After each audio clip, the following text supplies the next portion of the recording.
My name is Benjamin Mackey. I'm a heart failure cardiologist here at Tampa General Hospital, practicing heart failure transplant medicine. My name is Dr. Ronald Schwartz, and I work as the Director of Nuclear Cardiology and Cardiac PET-CT here at the University of Rochester in New York. I'm Bettina Heidecker. I'm a clinician scientist, and I've been working on inflammatory cardiomyopathies for more than 15 years. My name is Felix Schönrath. I'm a cardiologist and intensivist by training, and I worked in Berlin, then in Zurich, now again in Berlin. One sees what one knows, and if you don't know it's there, you're not looking for it.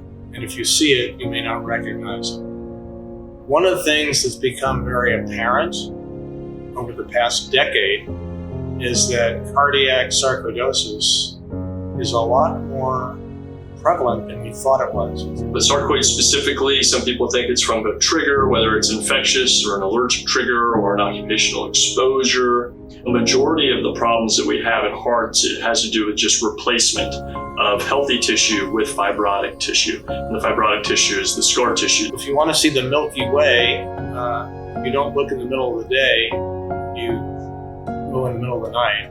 And with sarcoid, if you want to see the infiltration of sarcoid in the heart muscle, you turn the lights off. You do that by starving the patient for 12 to 18 hours so that the heart muscle, which is an omnivore, it'll eat anything you feed it, is deprived of any carbohydrate. And in that setting, you will see what little FDG is taken up in the active inflammation. There's stiffening of the heart muscle. The heart loses its elastance, and that leads to heart failure and these other problems. Sarcoid, when people have moderate to severe cardiac sarcoid, they have severe limitation in their functional capacity. The heart becomes mechanically disadvantaged because it no longer has healthy heart tissue.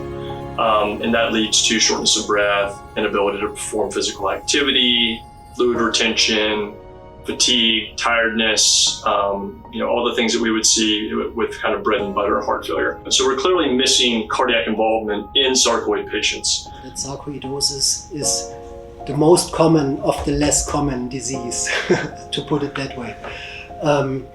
And the problem with this is you have to diagnose this, and you, since medicine is often pattern recognition, you have to maybe seen this once before or have to have an easygoing test. For example, amyloidosis. Nobody diagnosed it for the last decades because there was no treatment anyways, was the argument. And now finally there's treatment, and we're screening them all, and there's so many of them. Just they were never diagnosed because nobody looked for them.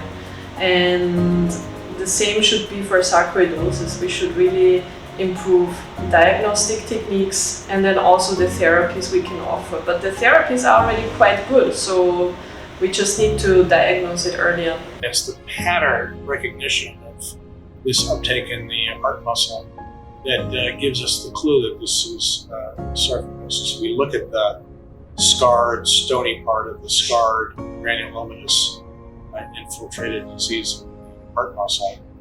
And with fasting FDG, we actually see the lava. We see the hot inflammation that sets up the heart muscle for destruction.